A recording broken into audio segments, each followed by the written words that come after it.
feel called to the craft, to absolutely start with baby steps and taking it super, super simple. So really not getting overwhelmed by all of the information that there is out there now. And there's so many different types and what's right and what's wrong.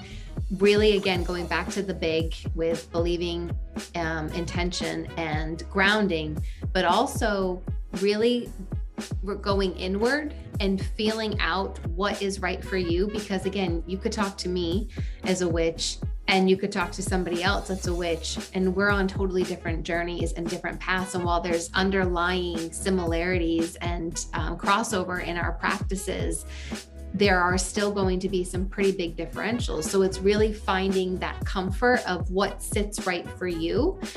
So I would highly recommend, like, especially as they start building up like their crystal library, when you go to a crystal and you're like in a store, like try if you can to go to your local occult store versus ordering off of Amazon or something, which is fine if that's like what works, you know, whatever works. But I always try and recommend that people really try, as they start down this journey, to figure out what is feeling right. And your body is going to tell you, your body's going to pick up on the energy. That body's going to, you're almost going to have like a little internal, like beep, beep, beep, beep, as you're getting closer. Like this is something, pay attention to this. And your spirit guides and the universe is going to help guide you as you continue to let that unfold naturally.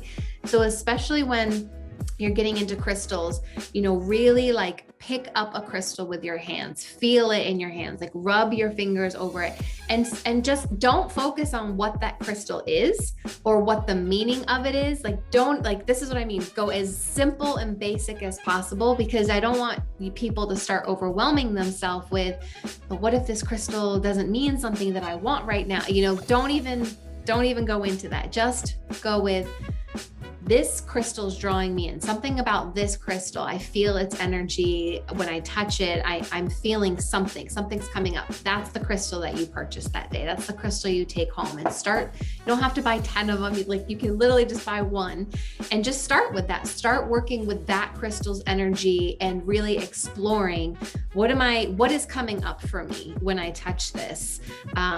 What is uncomfortable for me when I touch this? And then sort of continuing that exploration. I'd say another piece is definitely research. Nobody wants to do the research. You know, they're like, again, they want to get right into the fun stuff. They want to get into the spell work. And while spells, they are a lot of fun, again, intention and understanding what you're doing and the power that you're putting out into the energy or into the world is huge. And so taking it a step back, and this is part of the practice, is it will be there. It will be there when you're ready. And so really starting at step one, starting to research witch types, because that's another piece of this. So there's so many different types of witches. So what speaks specifically to you?